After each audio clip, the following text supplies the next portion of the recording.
Hello student, आज शुरुआत कर रहे हैं हम एक और नए चैप्टर की जिसका नाम है सॉलिड स्टेट। तो देखते हैं सॉलिड स्टेट। सबसे पहले हम बात करेंगे what are the solids.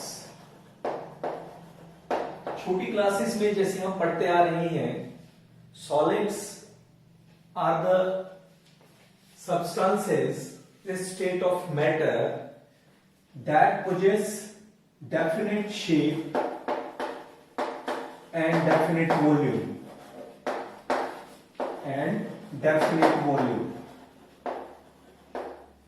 and hence possess rigidity।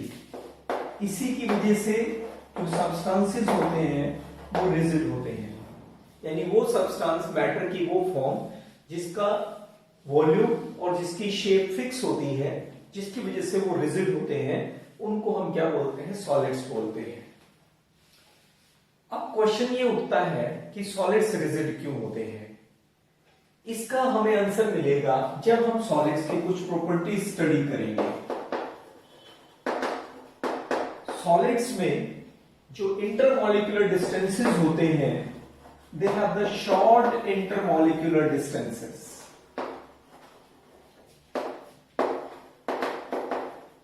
Solids में इंटरमॉलिक्यूलर डिस्टेंस बहुत शॉर्ट होते हैं। That is why they have the strong force of attraction.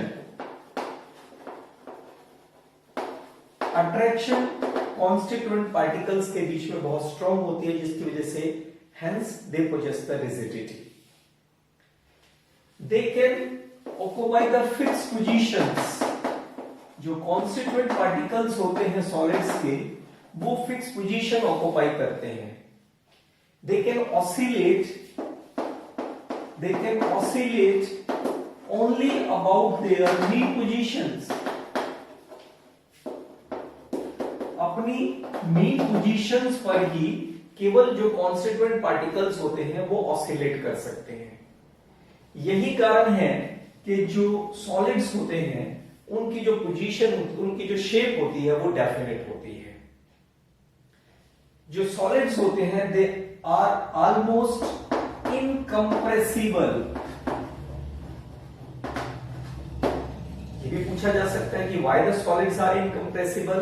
Again because the constituent particles के बीच में जो डिस्टेंस होता है वो बहुत कम होता है, इसलिए जो फोर्स ऑफ अट्रैक्शन होती है बहुत स्ट्रांग होने की वजह से वो कॉन्स्टिट्यूएंट पार्टिकल्स अपनी पोजीशन को, फिक्स पोजीशंस को ऑक्युपाई करते हैं। इसकी वजह से वो मोस्टली इनकम्प्रेसिबल होते हैं। तो ये कुछ एक सॉलिड्स की प्रॉपर्टीज के बारे में था। Basically on the basis of forces the solids are categorised into two types. तो अब हम बात करेंगे सॉलिड्स कितने प्रकार के होते हैं। सॉलिड्स को जनरली दो टाइप्स में कैटेगराइज किया जाता है। इसकी कैटेगरी से पहले यदि हम एक और छोटी सी बात यहां पर करें, कई बार हम देखते हैं मोस्टली अपने नेचर में कुछ सब्सटेंसेस सॉलिड स्टेट में होते हैं, कुछ लिक्विड में और कुछ गैसेस में। Now question arises, why some substances exist as solids. Actually किसी सब्सटेंस का सॉलिड स्टेट में, लिक्विड में या गैस में होना वो दो ऑपोजिंग फोर्सेस के नेट इफेक्ट पर डिपेंड करता है। और वो जो दो ऑपोजिंग फोर्सेस हैं वो कौन कौन सी फोर्सेस होती हैं? एक होती है इंटरमॉलिक्यूलर फोर्सेस और दूसरी ऑपोजिंग फोर्स है that is thermal energy. Thermal energy. Intermolecular forces keeps the constituent particles close together, पास लाने की कोशिश करती है। और thermal energy, thermal means heat energy. Heat energy keeps the particles away from each other, एक दूसरे से दूर करने की कोशिश करती है। तो ऐसे सब्सटेंसेस जो लो टेम्परेचर पर, जिनकी थर्मल एनर्जी कम होती है, इंटरमॉलिक्यूलर फोर्सेस ज्यादा होती है, यानी मॉलिक्यूल्स को क्लोज रखने की कोशिश ज्यादा होती है, दूर ले जाने की कोशिश कम होती है, तो ऐसे केसेस में जो सब्सटेंसेस होंगे दे एग्जिस्ट एज सॉलिड्स। फिर रिपीट कर दूं, ऐसे सब्सटेंसेस जिनमें इंटरमोलिकुलर फोर्सेस ज्यादा होती है in comparison to the thermal energy, they exist as solids. Now अब हम बात करेंगे सॉलिड्स के टाइप्स की। सॉलिड्स को जनरली दो टाइप्स में कैटेगराइज किया जाता है। उनमें से एक होते हैं क्रिस्टलाइन सॉलिड्स और दूसरे होते हैं अमरफस सॉलिड्स। तो बात करेंगे क्रिस्टलाइन सॉलिड्स की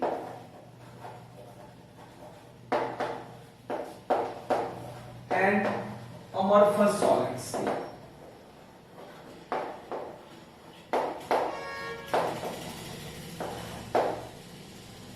हमें पता है कि जो सॉलिड्स होते हैं उनके कॉन्स्टिट्यूएंट पार्टिकल्स काफी क्लोज होते हैं। यदि ये कॉन्स्टिट्यूएंट पार्टिकल्स का अरेंजमेंट एक परफेक्ट ऑर्डर में होता है, एक डेफिनेट ऑर्डर में होता है, तब उन सॉलिड को हम क्या कहेंगे? Crystalline solids. यानी क्रिस्टलाइन सॉलिड्स में जो कॉन्स्टिट्यूएंट पार्टिकल्स होते हैं दे आर परफेक्टली अरेंज्ड। जो अरेंजमेंट होती है वो बहुत परफेक्ट होती है।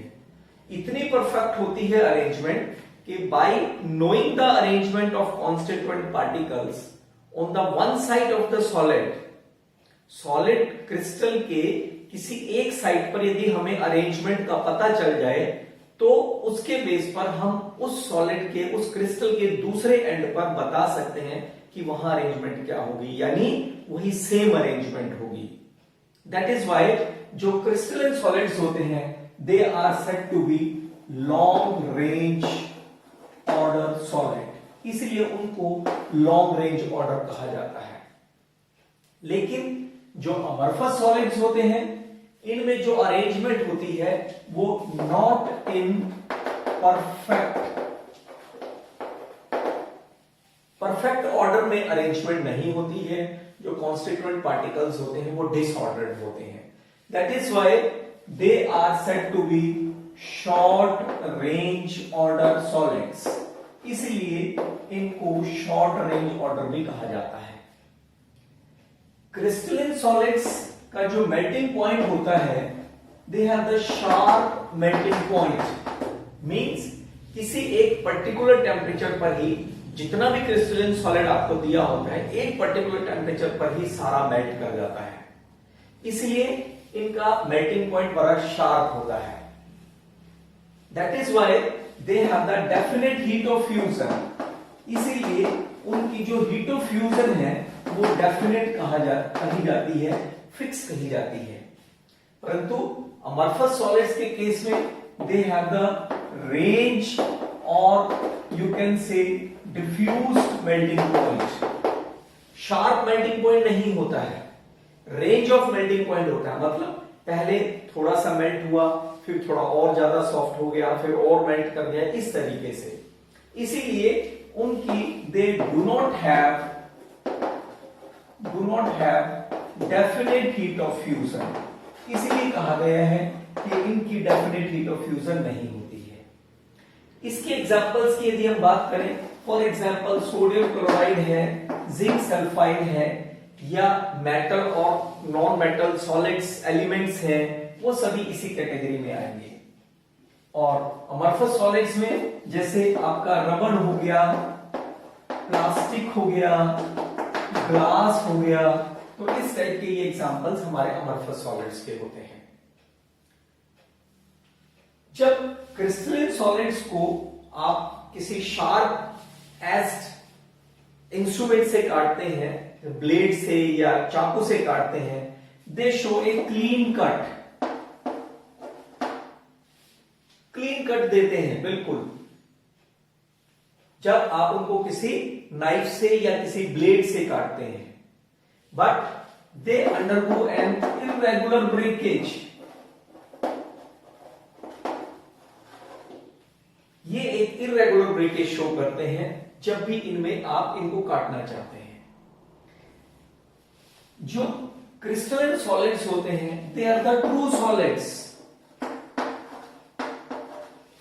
एक्चुअल सॉलिड होते हैं, but they are the pseudo solids. Pseudo solids means false solid. वास्तव में ये सॉलिड नहीं होते, rather they are said to be the super cooled liquids of high viscosity. बहुत हाई विस्कोसिटी की, विस्कसनेस गाढ़ापन, बहुत ज्यादा विस्कोसिटी के ये सुपर कूल्ड लिक्विड्स होते हैं। ये जो फैक्ट है ये हम इसको और क्लियरली देख सकते हैं। जो ओल्ड विंडो पैन्स होती हैं, बहुत पुरानी बिल्डिंग्स हैं, उनकी विंडो में जो ग्लास लगे होते हैं, आप कभी देखें उनको ध्यान से, तो जो बॉटम है ग्लास पैन का नीचे वाला सिरा है वो आपको थोड़ा सा मोटा नजर आएगा ऊपर वाले सिरे की बजाय। क्यों, ऐसा क्यों हुआ? क्योंकि फ्लूइडिटी, ये सुपर कूल्ड लिक्विड है, वो धीरे धीरे नीचे की तरफ ग्लास बह रहा है। इस वजह से हम कह सकते हैं कि ये ट्रू सॉलिड नहीं होते, rather they are the pseudo solids. जो अमरफस सॉलिड्स होते हैं they are isotropic in nature, isotropic होते हैं। बट जो क्रिस्टलिन सॉलिड्स होते हैं they are anisotropic in nature. Anisotropic, इसको हमें समझना होगा कि एनाइसोट्रॉपी होती क्या है। देखिए, कुछ ऐसी फिजिकल प्रॉपर्टीज हैं, कुछ ऐसी फिजिकल प्रॉपर्टीज जिनकी वैल्यूज हर डायरेक्शन में हमें सेम मिलती है। यदि सॉलिड की किसी भी डायरेक्शन में हम चले, यदि वो वैल्यू हमें कुछ फिजिकल प्रॉपर्टीज हम बात करें जैसे थर्मल एक्सपेंशन है या रिफ्रैक्टिव इंडेक्स है, इनकी वैल्यू हर डायरेक्शन में हमें यदि सेम मिलती है, then that substance is said to be the isotropic substance and this property is called as the isotropy. But crystalline solids में क्या होता है, अब देखिए, यदि मैं इस डायरेक्शन में मूव कर रहा हूं तो मुझे एक पर्टिकुलर टाइप के कॉन्स्टिट्यूएंट पार्टिकल्स मिल रहे हैं। यदि मैं इस डायरेक्शन में मूव कर रहा हूं तो मुझे डिफरेंट डिफरेंट टाइप के पार्टिकल्स मिल रहे हैं।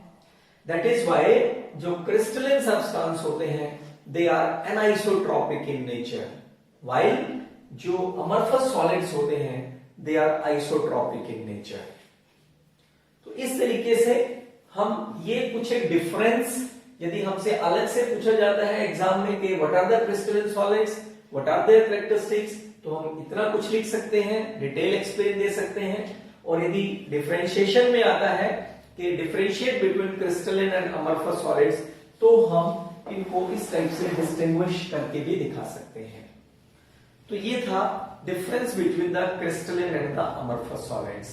सो student, on the basis of types of constituent particles and the force of interaction between the constituent particles, crystalline solids को भी फर्दर 4 टाइप्स में कैटेगराइज किया गया है। वो कौन कौन से हैं?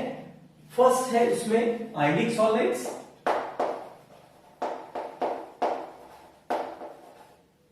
दूसरे हैं मॉलिक्यूलर सॉलिड्स,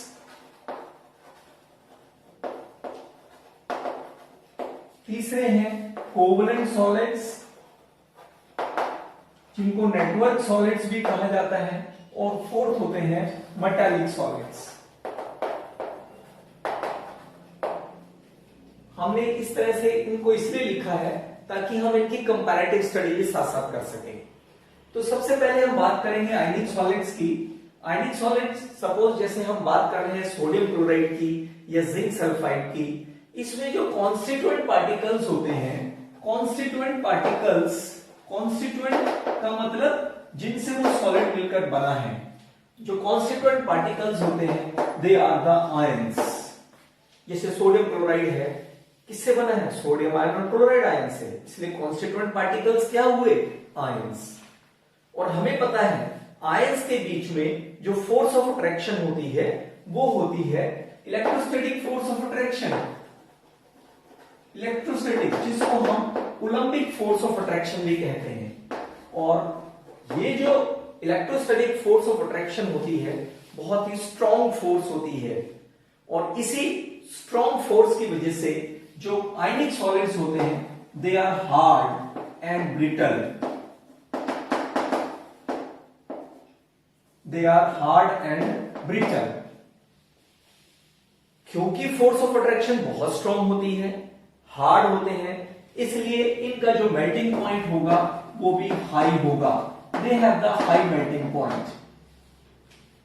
यदि हम कंडक्टिविटी की बात करें तो कंडक्शन किसकी वजह से होता है, या तो मूवमेंट ऑफ इलेक्ट्रॉन्स की वजह से या आयंस की वजह से। लेकिन जब ये आयनिक सॉलिड, जब ये सॉलिड स्टेट में होता है तो इनमें आयंस, लेकिन जब ये अपने सॉलिड स्टेट में होता है तो ions occupy the fix positions, that is why they are not allowed to move. So जब ये सॉलिड स्टेट में होते हैं then they are the poor conductor of electricity, तब ये पुअर कंडक्टर होते हैं इलेक्ट्रिसिटी के। परंतु जब अपनी मोल्टन स्टेट में होते हैं या अपनी एक्वस सॉल्यूशन फॉर्म में होते हैं, यानी उनका पानी में सॉल्यूशन बना दिया जाए, पोलर सॉल्वेंट में सॉल्यूशन बना दिया जाए किसी में, तो they become the good conductor. Aqueous solution form में या अपनी लिक्विड फॉर्म में जब होते हैं they are the good conductor of electricity, because they, उनके जो कॉन्स्टिट्यूएंट होते हैं वो आयंस होते हैं, so they are soluble in the polar solvent, इसलिए वो पोलर सॉल्वेंट लाइक वाटर में सोल्यूबल होते हैं। ये हमने बात की आयनिक सॉलिड्स की। अब हम बात करेंगे मॉलिक्यूलर सॉलिड्स की। मॉलिक्यूलर सॉलिड्स में जो कॉन्स्टिट्यूएंट्स होते हैं वो होते हैं मॉलिक्यूल्स। अब ये मॉलिक्यूल्स पोलर भी हो सकते हैं, नॉन पोलर भी हो सकते हैं। यदि पोलर मॉलिक्यूल्स हैं तो उनके बेस पे जो मॉलिक्यूलर सॉलिड्स कहलाएंगे वो पोलर मॉलिक्यूलर सॉलिड्स कहलाएंगे, जैसे HCl है, जैसे सल्फर डाइऑक्साइड है, अमोनिया है। इसी तरीके से जो यदि नॉन पोलर मॉलिक्यूल्स हैं जैसे आयोडीन है, नॉन पोलर आयोडीन है, इस टाइप से यदि नॉन पोलर मॉलिक्यूल्स होंगे तो वो जो सॉलिड्स हैं वो क्या कहलाएंगे, नॉन पोलर मॉलिक्यूलर सॉलिड्स कहलाएंगे। जो फोर्स ऑफ अट्रैक्शन होती है पोलर मॉलिक्यूलर सॉलिड्स में हमें पता है या तो डाइपोल डाइपोल इंटरेक्शन होगी या फिर कोई हाइड्रोजन बॉन्डिंग टाइप की फोर्स ऑफ इंटरेक्शन होगी।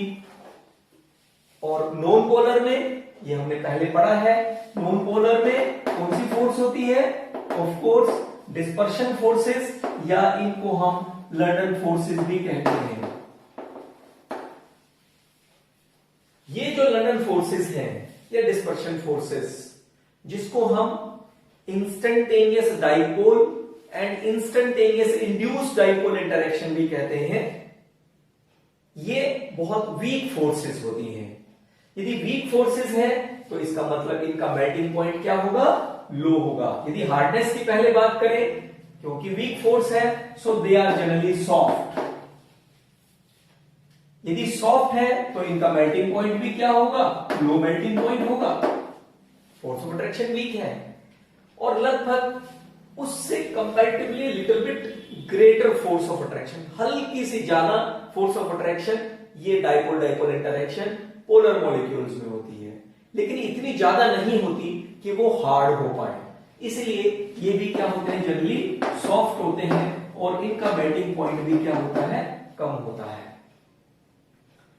अब क्योंकि कंडक्टिविटी के लिए या तो आयंस होने चाहिए या इलेक्ट्रॉन्स होने चाहिए, दोनों नहीं है, so they are the poor conductor. और यदि हम सॉल्युबिलिटी की बात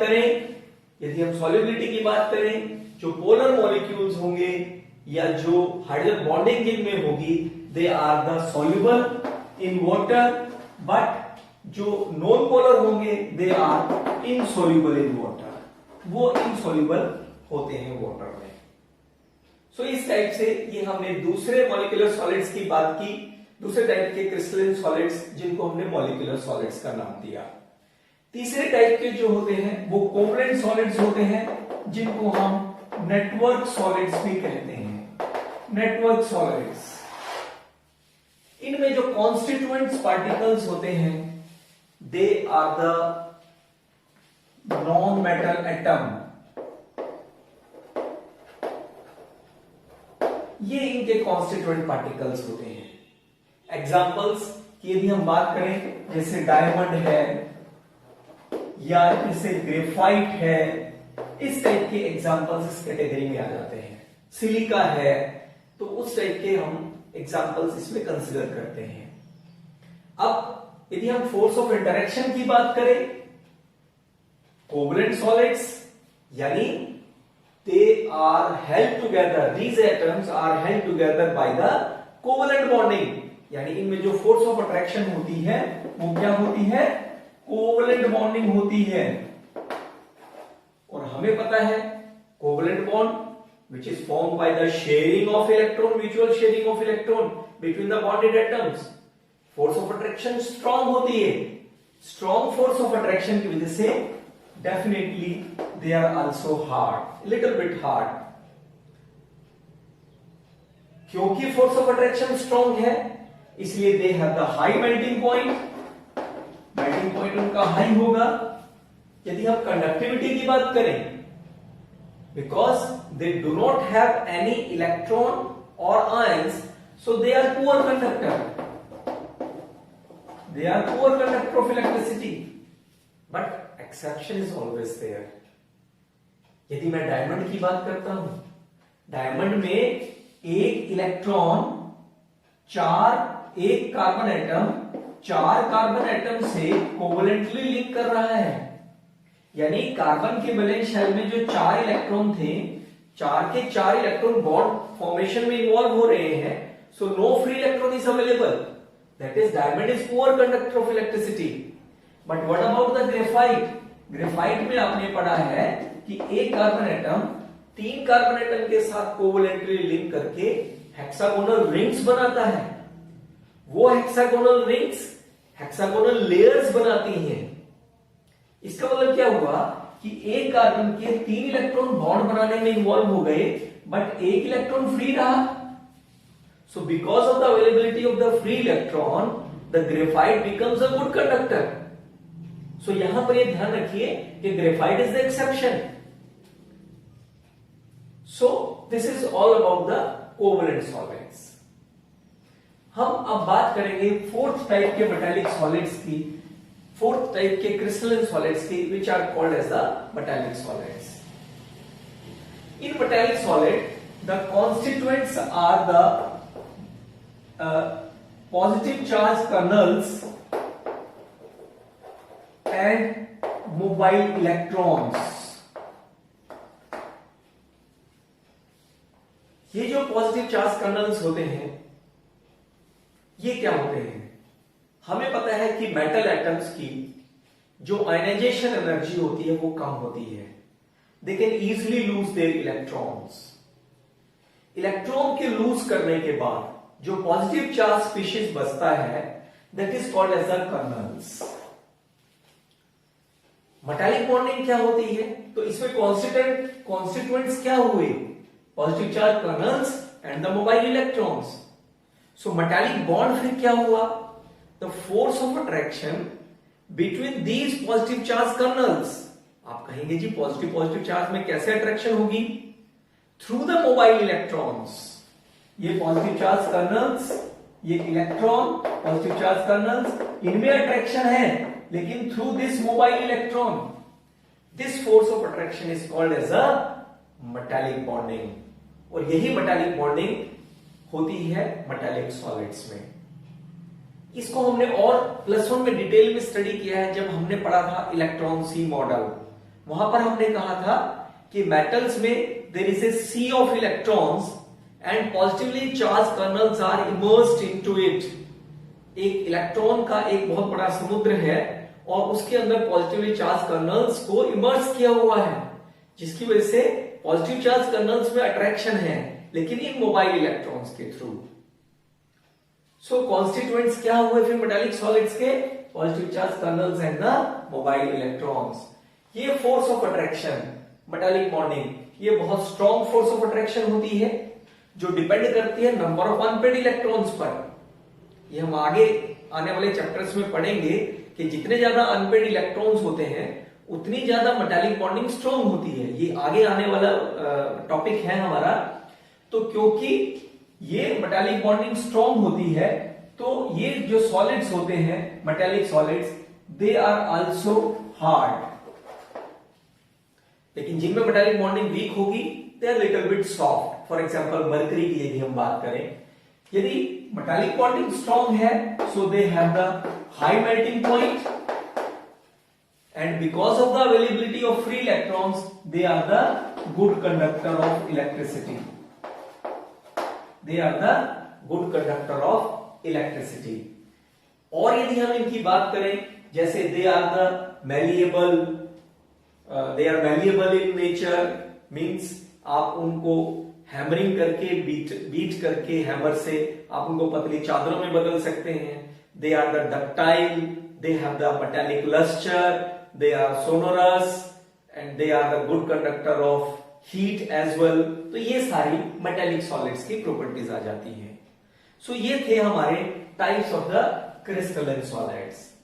यहां पर मैं एक और आपसे चर्चा करना चाहूंगा आइसोमॉर्फिज्म एंड पॉलीमॉर्फिज्म की। Isomorphism and polymorphism.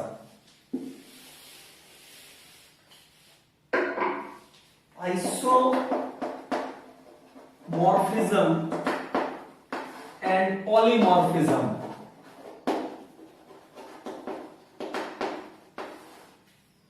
Iso means separate, अकेला, यानी कोई भी एक सब्सटेंस, कोई भी एक से ज्यादा सब्सटेंस जिनका एक सेम टाइप का क्रिस्टलाइन स्ट्रक्चर होता है। फिर रिपीट करता हूं, कोई भी एक से ज्यादा टाइप के सब्सटेंस जिनका सेम एक ही टाइप का क्रिस्टलाइन स्ट्रक्चर होता है उनको हम आइसोमॉर्फस कहते हैं। आइसोमॉर्फस जैसे sodium phosphate and sodium arsenate, दोनों अलग अलग टाइप के सब्सटेंस हैं बट इनका क्रिस्टलाइन स्ट्रक्चर सेम है, इसलिए they are said to be the isomorphous and this property is called as the isomorphism. But polymorphous क्या होते हैं कि एक ही सब्सटेंस है बट उसके एक से ज्यादा क्रिस्टलाइन स्ट्रक्चर में वो अवेलेबल है। फिर रिपीट करता हूं, एक ही सब्सटेंस लेकिन वो एक से ज्यादा क्रिस्टलाइन स्ट्रक्चर में अवेलेबल है। Those are called as a polymorphous and the phenomena is called as a polymorphism. For example calcium carbonate की बात यदि हम करें,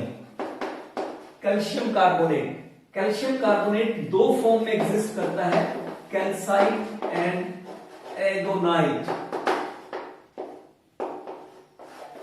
एक ही सब्सटेंस एक से ज्यादा क्रिस्टलाइन स्ट्रक्चर में अवेलेबल है, those are called as the polymorphism and this property is called as the polymorphism. तो ये था स्टूडेंट्स सॉलिड्स के टाइप्स, दो टाइप के क्रिस्टलाइन एंड अमorphous सॉलिड्स, और on the basis of force of attraction between the constituent particles crystalline solids को चार types में हमने कैटेगराइज किया, आयनिक, मॉलिक्यूलर, कोवलेंट एंड